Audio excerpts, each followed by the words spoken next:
자, 오늘 같이 보실 하나님 말씀은 새술은 새 부대라는 제목으로 마태복음 9장 16절부터 17절까지 있는 말씀입니다. 9장 16절부터 17절 말씀. 네. 성경 있으신 분들은 성경을 펴시고 없으신 분들은 마태복음 9장 16절부터 17절 앞을 보면서 같이 읽겠습니다. 16절 생배 조각을 낡은 옷에 붙이는 자가 없나니 이는 기울는 것이 그 옷을 당겨 헤어짐이 더하게 되니요 새 포도주를 낡은 가죽에 넣지 아니하나니 그렇게 하면 무대가 터져 포도주도 쏟아지고 무대도 버리게 되니라. 새 포도주는 새 무대에 넣어야 둘이 다 도전이 되느니라. 아멘. 저희들이 지난 주말 진짜 많은 분들이 모여가지고 교회에서 리모델링을 준비했습니다. 준비했을 뿐만 아니라 어제 진짜 밤늦게까지 수고와 많은 어려움을 겪었지만 기쁨으로 다 하는 모습에 저는 너무 감사했습니다. 제가 그것을 잠깐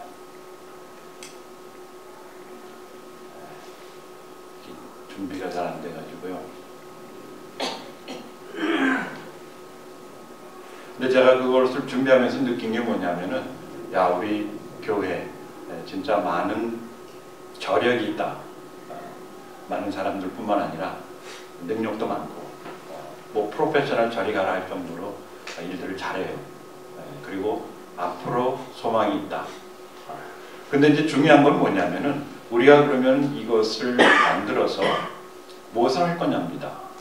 우리가 새 집을 사고 또 새 나라를 건설하고 또 새로운 지역에 가고 또 여러분들 새로 이민 오지 않았습니까? 그런데 중요한 거는 그 이민 온 그 자체, 또 새 집을 산 그 자체, 우리가 깨끗하게 리모델링 하면서 교회를 준비한 그 자체가 아니라 그 안에서 그러면 무엇을 할 것인가, 그것이 중요한 것이죠. 예수님께서 오셔서 많은 분들을 가르치고 또 그들을 힐링하시고 또 그들에게 그 소망을 주신 이유가 뭡니까? 그냥 그 자체로, 영생 자체로 천국에 죽으면 가는 그것이 아니지 않습니까? 그것만이 목적이 아니었어요. 우리로 하여금 하나님께서 어디서요? 이 땅에서부터, 여기서부터 무엇이 이루어지게? 하나님 나라가 여기서부터 이루어지게. 우리가 죽어서 하나님 나라에 가는 것이 아니고 죽어서 하나님 나라를 이루는 것이 아니라 지금 여기서부터 하나님 나라가 이 땅에 임할 수 있도록, 그리고 그 나라의 백성을, 하나님은 우리의 하나님이요 우리는 하나님의 자손으로 살아갈 수 있게 하시기 위해서 오셨는데, 많은 분들이 예수님이 오신 이유를 오해를 했어요. 오늘 본문에 읽지는 않았지만 바로 이 전절에 뭐가 있었냐면은, 예수님이 바리새인들과 같이 만나서 다투는 장면이 나옵니다. 바리새인들은 예수님을 비난을 했어요. 왜? 자신들의 지금까지 믿어오고 그리고 행했던 그것을 따르지 않으니까. 분명히 하나님을 따른다고 하고 하나님을 믿는다고 하고 하나님의 말씀도 가르치고 심지어는 하나님의 아들이라고까지 얘기를 하면서 자신들이 지금까지 해왔던, 하나님의 이름으로 해왔던 모든 것을 부인하니까, 거의 다. 그러니까 예수님을 비난하기 시작했습니다. 그러면서 트집 잡은 게 뭐냐면은, 안식일날 쟤네들은 금식을 하지 않는다. 밥을 마음대로 먹고 금식도 하지 않고 안식일도 지키지 않고. 그 유대인들에게는 안식일이 굉장한 것이었습니다. 굉장한 자부심을 갖고 특별히 바리새인들은 그 안식일을 지키는데 온 정성을 다 쏟았어요. 그리고 안식일 이상으로 지키기 위해서, 혹시 뭘 빠뜨렸을까봐 이상으로 지키기 위해서 그 안식일에다가 더해가지고 그 하지 못하는 것, 하면 안 되는 것들을 더 많이 늘렸어요. 그리고 뭐 일주일에 금식을 2번씩이나 했어요. 성경에는요 금식을 몇 번 하라고 명령하신 거 아십니까? 이거 아시면 굉장히 여러분들 안도감을 내실 겁니다. 성경에는 금식을, 율법에는요 금식을 1년에 한 번이에요. 속된 날 금식 하루에 1년에. 저는 그걸 보고 너무너무 기뻤습니다. 목사가 돼가지고 금식을 매일 해야 되나 매주 해야 되나. 그런데 유대인들은요, 특히 바리새인들 야 1년에 한 번 해가지고 되냐. 그렇지 않습니까? 우리 이전에 금식 한 번 하는 거 갖고 되지 않죠. 그래서 이 사람들은 우리 그러면은 절기마다 하자. 근데 절기마다 하니까 그것도 너무 시간이 길어. 안 되겠어. 우리 그러면 안식일마다 하자. 일주일마다 하자. 근데 그것도 너무 시간이 길어. 그래서 안 되겠어. 그러면 우리는 바리새인이니까 일주일에 2번 하자. 그리고 11조 드리는 것도 마찬가지입니다. 이 사람들은 야 우리가 11조도 하나님께서 뭐라 그랬냐면 너희 소산의 11조. 소산. 네가 이래가지고 벌은 것에 11조를 해라. 그것도 하나님께 드리는 것이 아니라 그게 이제 교회를 유지하고 그때 당시 회당을 유지하고 그때 당시 예배를 다 준비하는 데 필요한 그런 비용이었죠. 그런데 바리새인들은 아니다. 우리가 겨우 소산의 11조가 아니라 내가 얻는 모든 것 누가 나한테 선물 주면 거기에서 11조 내 재산이 늘어나면 거기에서 11조 뭐 투자해가지고 뭐 대박 터지면 거기에서 11조 해가지고 나는 뭐 무슨 환치야 모아에 11조도 드린다라는 그런 자부심 그런 자부심을 갖던 바리새인들이었어요. 그리고 기도도 우리가 매일매일 기도한 그것뿐만 아니라 거기에다 더해가지고 그냥 하루 3번씩 기도를 했는데 이 사람들은 중간중간마다 한 번씩 더해서 하루에 5번씩 기도를 합니다. 그리고 그 사람들이 성경을 외우기 위해서 옷에다가 쫙 써가지고 이게 그냥 남에게 보이려고 하는 것이 아니라 처음에는 그냥 율법에는 그냥 문지방에다가 써가지고 매달아가지고 드날락날락 하면서 그것을 보고 읽고 이제 우리 여기 벽에다 붙이는 것처럼 하라 했는데 그거 갖고 안 되겠더라. 그래서 어떡합니까? 막 옷 기세까지 서가지고 막 이렇게 쫙 벗으면 이 안에 막 상표가 아니라 거기에 하나님 말씀이 쫙 있는 거예요. 그렇게 해서 진짜 말씀을 외우고 또 그것을 지키기 위해서 철저하게 지키기 위해서 안식일을 지키라. 그러면 안식일을 지키는 게 뭐냐? 여러분 솔직히 안식일 지키는 게 뭡니까? 아무도 몰라요. 성경에는 그냥 일하지 말라. 네. 그러면 일 안 하는 게 뭐냐 해가지고 일 안 하는 거가 뭔가 일이란 뭐냐 그러면은 예? 그러니까 제 생각에는 하나님이 일하지 말라 했을 땐 돈 벌러 나가지 말라 그 뜻이었던 것 같아요. 야, 하루라도 좀 쉬고 집에서 쉬어야지. 그러니까 네 종도 일 시키지 말고 너도 일하지 말고 아무도 일하지 말라. 돈 벌러 나가지 말라 그랬는데 이 사람들은 일하지 않는 게 뭐냐. 그래서 움직이는 게 일이다. 밥하는 게 일이다. 그래서 안식일날 밥을 안 먹습니다. 금식을. 왜냐? 밥하면 그 일이니까. 우리 자매님들이 너무 좋아할 것 같아요. 그리고 어디 다니는 것도 이거 걸어가는데 여행하는 거 이것도 일이다. 그래가지고 이 사람들이 하루에 그러면은 그래도 화장실은 가야 되니까. 그리고 화장실 몇 번 갑니까? 뭐 어떤 분은 3번, 어떤 분은 5번. 뭐 그러니까 그때 당시는 화장실이 집 밖에 있었습니다. 그래서 그 가는 거리를 측정을 해가지고 그거 곱하기 2 그러면 1번이잖아요. 그래서 적어도 3번은 가야 된다. 그래서 곱하기 6을 해가지고 한 1마일 정도 1500m 이상 걸어가면 안 된다. 그렇게 지켰어요. 그리고 왜 우리 한국 분들 잘하는 옛날에 많이 했는데 이렇게 그때 당시 또 먼지도 많고 이러니까 가래가 낍니다. 그러면 어떡합니까 여러분들? 뱉지 않습니까? 그런데 이거 팍 뱉는 게 이게 일이냐 아니냐 그거를 서로 논쟁을 하다가 이거는 자연적인 현상이기 때문에 우리가 이렇게 화장실 가는 것처럼 이건 자연적인 현상인 것 때문에 뱉는 거는 괜찮다. 근데 우리 왜 뱉고 나서 어떡합니까? 이거 하지 않습니까? 근데 이거는 뭐예요? 일이에요. 그래서 안식일은 뱉는 거는 허용이 되지만 문지르는 거는 안 된다. 네. 그래서 안식일날 예수님과 그 제자들이 밭에 가서 뭘 했어요? 밭에 가서 그 밀을 이삭을 따다가 어떻게 했어요? 비벼서 껍질을 벗겨서 먹었어요. 그걸 트집을 담는 겁니다. 걔네들은 안식일날 금식도 하지 않고 먹는데 먹는 것도 이거 일을 하면서 비벼가지고 먹더라. 그 정도로 철저하고 그 정도로 철저하게 하나님을 믿고 그 정도로 철저하게 신앙생활을 하려고 했던 사람들이 바리새인들이었어요. 절대로 이 사람들을 우리가 비하해서는 안 됩니다. 그리고 성경을 외웠어요. 하나님 말씀을 외우고 그 외우는 것을 그냥 모세 오경 창세기 1장 1절부터 레위기 민수기 신명기 마지막까지 그걸 다 외우도록 격려를 하고 또 그렇게 외웠던 사람들이 바리새인들이었습니다. 근데 예수님이 와가지고 안식일 날 돌아다니실 뿐만 아니라 막 비벼서 먹고 또 가나의 혼인잔치 가가지고 술 마시고 뭐 막 이러니까 저 사람은 아니다. 그리고 예수님이 맨날 와가지고 이 독사의 자식들아 니네들 그 사람들을 비난하고 책망하니까 그 사람들하고 완전히 벽을 쌓게 된 것이죠. 그런 상황 속에서 예수님이 제자들한테 이 생배조각을 낡은 옷에 붙이는 자가 없나니 이는 기운 것이 그 옷을 당겨 헤어짐이 더하게 되며, 예수님이 절대로 바리새인 당신들이 잘못하고 있다라고 얘기하는 것이 아닙니다.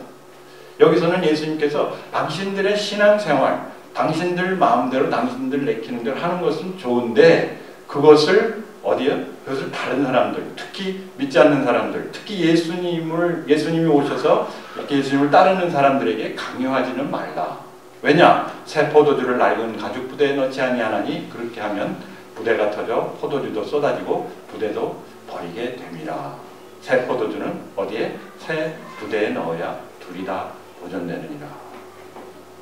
여러분, 어떻게 보면 우리는 부대를 만든 겁니다. 교회라는 새 부대. 그리고 리모델링해서 새 것. 또 우리 새 차 좋아하죠? 새 집 좋아하죠? 그러나 아까도 얘기했지만 중요한 것은 뭡니까? 새 차, 새 집, 새 교회가 중요한 것이 아니라 그 교회를 누가 왔다 갔다 하느냐입니다. 그 교회를 우리가 어떤 마음으로 왔다 갔다 하느냐입니다. 우리 교회를 세운 이유는 우리가 거기서 예배하려고 세운 것이 아닙니다. 그럼 뭐야? 예배하려고 세운 것이. 맞습니다. 근데 우리가 예배하려고 세운 것이 아니라는 얘기예요. 여러분, 집을 사신 이유가 뭡니까? 내가 잘 살기 위해서가 아니라 우리 자녀들이 잘 교육을 받고 자라기 위해서. 여러분, 미국 오신 것이 무엇입니까? 여러분, 우리가 사는 의미는 우리 자신들을 위한 것이 아니라 우리로 하여금, 누가요? 우리로 하여금 우리 식구들, 우리 친지들, 우리 주변에 있는 많은 분들이 어떻게 해요? 복 받기 위해서 하는 거예요. 아멘? 네. 그런데 이것이 어느 순간에 바뀌어가지고 나를 위한, 우리 교회를 위한, 나만을 위한 삶이 되어버리고 말았습니다. 아마 미국 자본주의가 그런 것 같아요.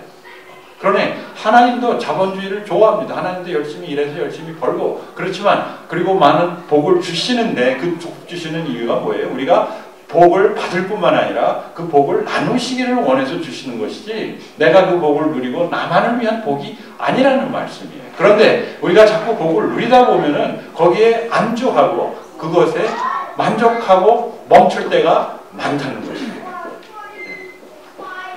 저희 부모님들이 그랬습니다.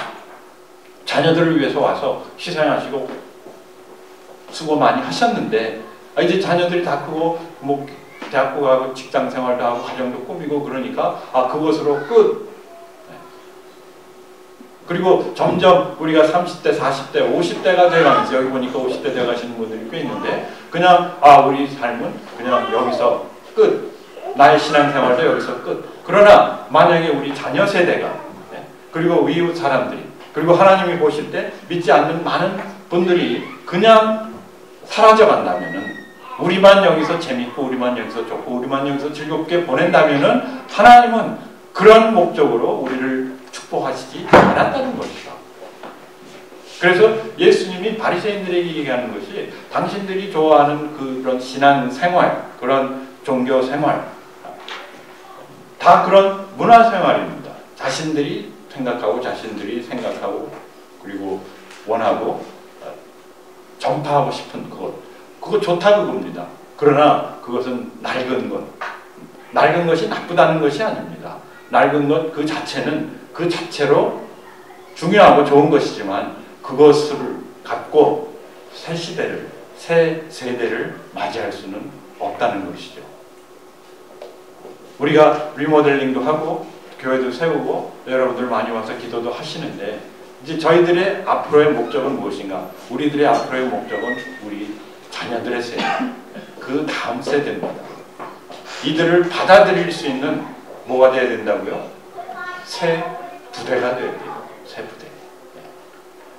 뭐 새로 마루도 깔고 뭐 벽칠도 하고 단장을 했지만은, 그러나 중요한 것은 그냥 지금까지 해오던 그런 신앙 생활, 신앙은 좋습니다. 그러나 생활 방식은 어떻게 해야 된다? 바뀌어야 된다는 것이죠. 옛날 생활 방식으로, 옛날 신앙 생활하던 그 사고 방식으로 우리가 새 세대를 맞이할 수가 없다는 얘기입니다. 왜? 새 술은 새 부대에 넣어야 되기 때문에. 그리고 여러분, 솔직히 따지면은 옛날 술이 더 맛있습니다. 옛날 술이 더 좋습니다. 그것을 그 옛날 부대에 보존하는 것은 좋다는 얘기예요. 여러분들 가진 신앙, 여러분들이 가진 생활, 그리고 여러분들이 좋아하는 그런 성경 말씀, 찬송가, 또 이런 예배 스타일 다 좋다는 거예요. 그렇지만 우리가 이것만으로 새 세대를 맞이할 수는 없다는 것이죠. 그리고 이런 그런 사고방식 속에서 우리가 우리 자녀들까지도 받아들이기가, 자녀들이 우리를 받아들이기가 힘든 그런 상황이라는 것입니다. 그래서 그러면 어떻게 우리가 새 수를 새 부대에 담는가? 여러분, 우리가 어떻게 새 부대가 되냐면은 이 freshness, 이 새 부대라는 것은 아주 생기가 도는 신선함을 얘기합니다. 우리가 영적 신선함을 유지해야 된다는 거예요. 생기가 도는. 그리고 우리 자녀들이나 외부에서 사람들이 왔을 때, 여러분들을 봤을 때, 교회에 왔을 때, 야, 저 사람은 참 생기가 돈다, 저 사람은 참 신선하다라는 그런 모습을 풍겨야 된다는 것인데, 이게 갑자기 나옵니까? 옷을 이렇게 입었다고, 향수를 발랐다고 이게 나오는 겁니까? 안 나오죠. 여러분, 어떻게 생기와 신선함을 유지합니까? 어떻게 해요? 냉면이요?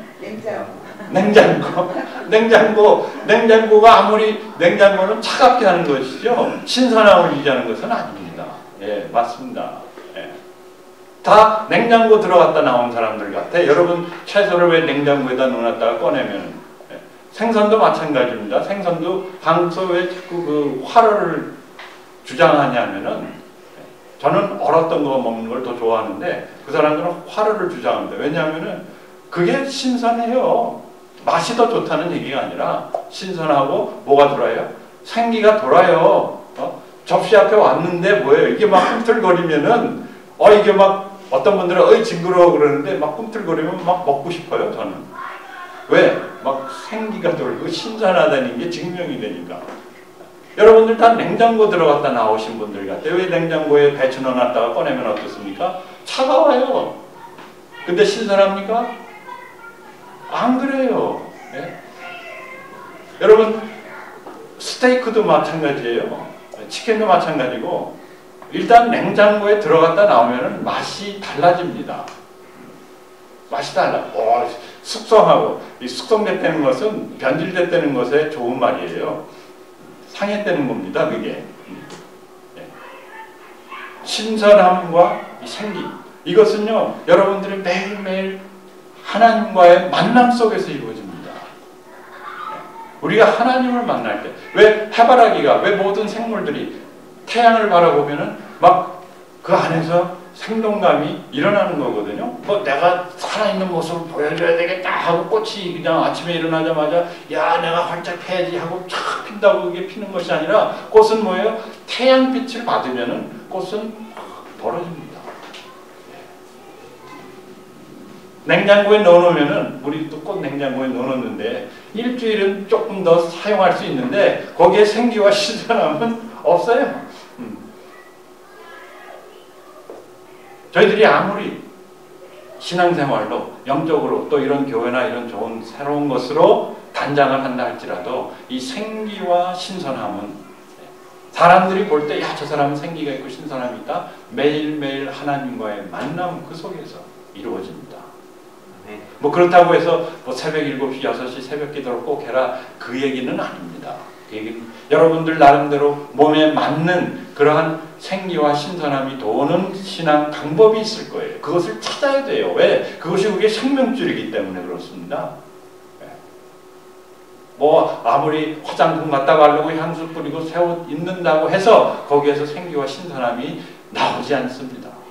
그렇게 보일지는 몰라도 사람들이 영적인 존재인 것은 확실한 게 뭐냐면은 아무리 내가 치장을 하고 아무리 제가 냄새 좋게 바른다 할지라도 우리가 영적인 존재이기 때문에 보면은 아, 저 사람은 신선하다, 저 사람은 생기가 돈다, 저 사람은 활력이 있다를 알 수가 있습니다. 제가 뭐 점쟁이라는 얘기가 아니라 제가 목회를 한 30년 하다 보니까 이렇게 아침에 이렇게 얼굴을 보면은 아, 이 사람은 잠을 잘 주무셨구나, 아, 이분들은 어제 부부싸움 했구나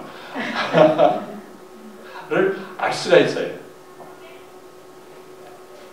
그것처럼 우리가 세수를 세부대에 답니다. 우리 자녀들에게 나의 신앙을 물려주고 싶다. 그리고 우리 참 이 교회가 하나님께 쓰임을 받고 싶다. 우리가 새 부대가 되어야 되는데 freshness, 생기, 신선함, 이걸 방법을 찾을 뿐만 아니라 계속 유지를 해야 된다는 것이죠. 오늘 내가 신선했다고 해서 내일 신선한 것이 아니고 오늘 내가 생기가 돌았다고 해서 내일 또 생기가 도는 것이 아니라는 것이죠. 우리 여기 식당 하시는 분들은 다들 미소를 짓습니다. 아, 맞습니다. 맞습니다. 아멘. 그 다음 플렉스빌리티. 이 세 부대는 그 특징 중에 하나가 뭡니까? 이게 아주 유연하다는 거예요. 유연하다는 거예요. 근데 유연하다는 것이 우리는 아, 이게 뭐 물렁물렁하고 사람이 좀 멜로하고 뭐 왔다 갔다 하고 그 뜻이 아니라 이 강인한 유연함입니다. 강인함이 있을 때 유연할 수 있어요. 강인함이 없으면 어떻게 됩니까? 이게 찢어지고 부러지고 망가집니다. 강인한 유연함, 플렉스빌리티가 그거예요. 왜 강철이 이 다른 철과 다른 게 뭡니까? 이게 강하지만 어떻습니까? 이 플렉스블한 거예요. 유연함이 있는 거예요. 휘면 휘어집니다. 왔다 갔다 합니다. 그러니까 오래 지탱할 수 있고, 그러니까 다른 것도 지탱할 수 있는 그런 제목이 될 수 있듯이 우리가 교회 안에서 신앙생활, 가정 속에서도 마찬가지입니다. 우리의 신앙이, 여러분들의 신앙, 하나님을 아는 그 말씀이 여러분들을 어떻게 해요? 강인하고 유연하게 만들어야 된다는 얘기예요. 만약에 내가 강인해지지 않고 유연해지지 않는다면 하나님의 말씀을 잘못 알고 있는 건지도 모릅니다. 누구처럼? 바리새인들처럼.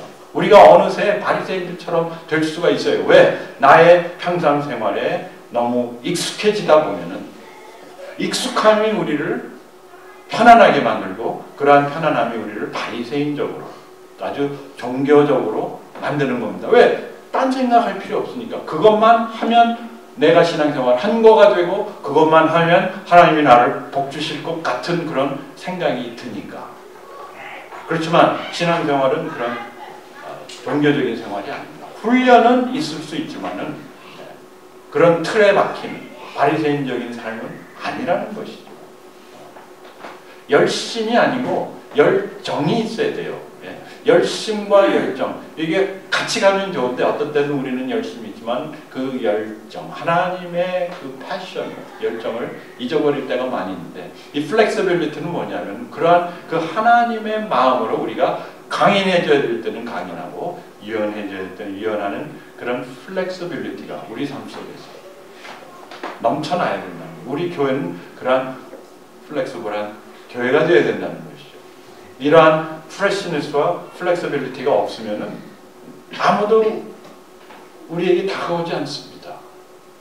그래서 세 번째가 뭐냐면은 friendliness.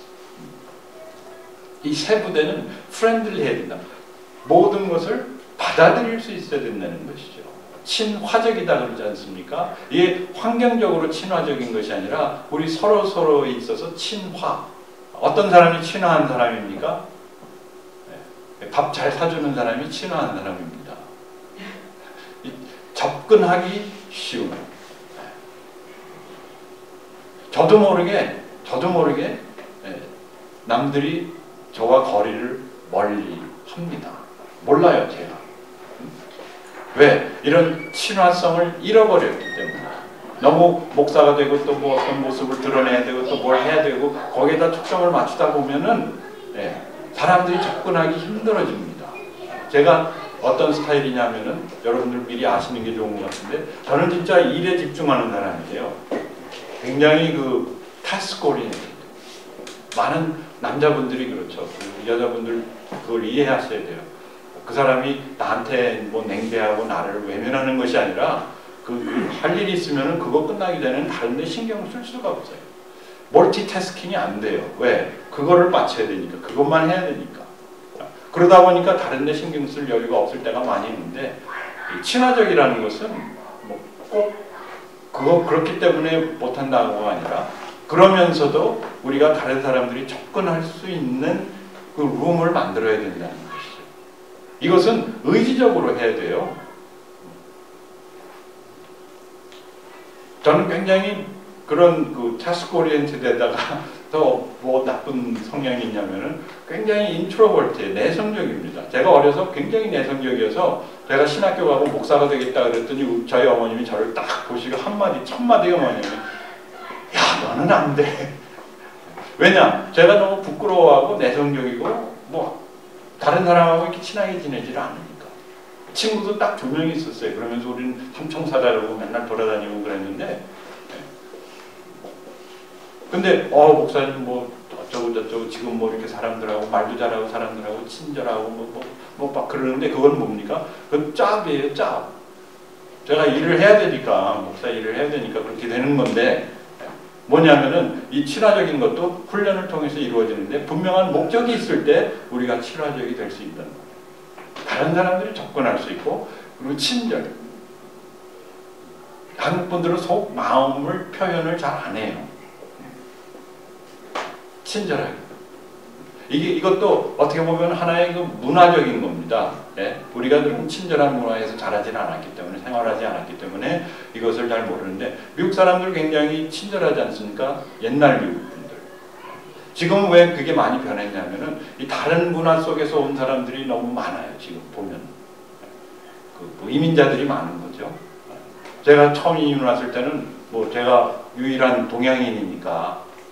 근데 애들이 뭐 다 친하게 해주고 뭐 와서 친절하게 해주고 막 그래서 너무 좋았는데, 지금 보니까 전혀 그렇지가 않아요. 다 그냥 1대1로 서로 다 나뉘어져 가지고 살아가는데, 그게 꼭 그 사람들이 나쁘다는 것이 아니라 그런 문화 속에서 자란 사람들이 많이 와 있기 때문에 이 친절함에 익숙하지 않은 거예요.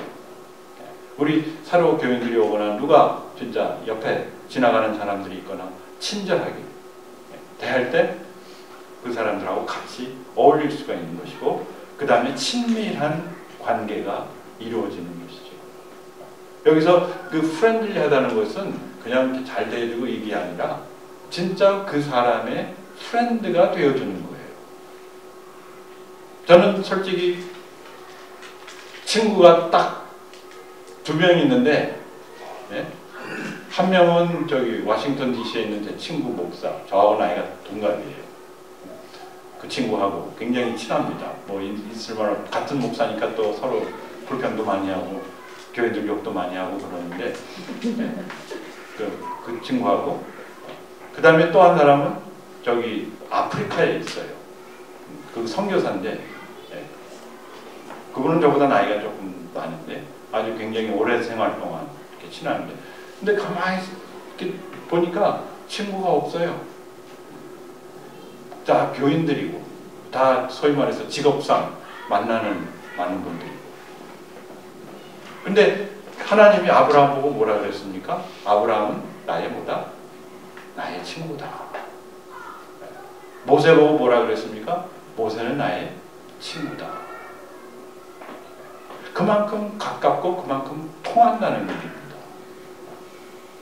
우리가 자녀들이 바로 앞에 있으니까, 바로 옆에 있으니까 같이 누워 자니까 우리가 친하다고 생각을 하지만은, 그러나 우리 자녀들이 우리를 진짜 친구처럼 가깝게 소통하고 있느냐는 것이죠. 그렇지 않습니다. 그런데 이것은 자녀들 탓이다, 뭐 누구 탓이다, 남 탓이 아니라 뭐예요? 이것은 우리가 올드 부대라는 얘기예요. 낡은 부대. 그러면 난 낡은 부대니까 이제는 뭐 바뀔 수가 없는데 어떡하느냐? 그게 아니에요. 낡은 부대가 아니라 우리가 뭐예요? 겉은 뭐 하나? 겉은 쇠 하나. 그건 이제 한국말 표현이고요. 겉은 부패 하나입니다. 썩어가지만은 우리 속 사람은 날로 새롭도다. 예, 우리 그러니까 아브라함 목사님 80세신데도 예, 막 그냥 왔다 갔다 하시면서, 근데 그것이 꼭 뭐 내가 그렇게 살아야 되겠다 해서 되는 것이 아니라 뭡니까? 우리가 주 예수 그리스도 안에서 뭐가 됐어요? 새 사람이 되었나니 옛 것은 지나가고 보라 뭐가 되었더라 새 것이 되었도다. 우리가 거기에다가 초점을 맞추고 그 말씀에 초점을 맞추고 하나님 저에게 무엇을요? 이러한 프레시니스와 플렉시빌리티와 프렌들리한 영적인 사람이 될 수 있도록 하나님 저를 인도해 주시고 우리 교회를 인도해 주시고 우리 교회가 이러한 새 부대가 될 수 있도록 우리를 고쳐주시옵소서. 예수님은요 누구에게도 친절하고 누구에게도 다가갈 수 있고 누구도 다가올 수 있는 그런 분이 되셨는데 그 근원이 뭡니까? 그 근원이 사랑입니다. 결국 우리가 새 부대가 되지 못하고 사람들이 우리를 찾아오지 못하고 우리를 같이 예배드릴 수 없다는 것은 그만큼 우리가 뭐가 부족하다는 겁니까? 사랑이 부족한 겁니다. 우리 이제 새 단장을 하면서 새 부대가 되는 우리 아리조나, 난 자꾸 글로벌이라고 부르는데 아리조나 지구촌 침례교회가 되고 여러분들이 되시기를 우리 주님의 이름으로 축복합니다. 네. 같이 기도합시다. 하나님, 저희들 너무 부족합니다. 어립니다. 그리고 무엇보다 사랑이 부족합니다. 하나님께서 참 그 사랑의 말씀으로 저희들에게 예전부터 많이 주시고 가르치시고 또 훈련하셨음에도 불구하고 저희들 아직도 그 핵심을 잡지 못하고 헤맬 때가 많이 있었습니다. 지난 감사주일 동안 많은 것을 생각해 볼 때 너무나 감사한 일들이 많고 하나님의 인도하심과 역사하심이 그렇게 뚜렷했음에도 불구하고 우리는 앞날을 잊어버리고 주변 사람들을 잊어버리고 우리 자신만의 감사에 안위했던 것을 이 시간 고백합니다. 하나님 저 자신부터 다시 깨워주시고 그 매일매일의 신선함 속에서 우리 하나님의 사랑이 우리 삶 속에서 넘칠 수 있도록 채워주시고 축복하시고 우리가 이제 다른 사람들을 보는 눈이 우리 자녀들을 보는 눈이 변해서 참 그들을 받아줄 수 있고 또 그들이 다가올 수 있는 그런 어른들로 그런 신앙인들로 주님 변화시켜 주시옵소서. 이 귀한 예배 시간 감사하며 예수님 이름으로 기도합니다. 아멘.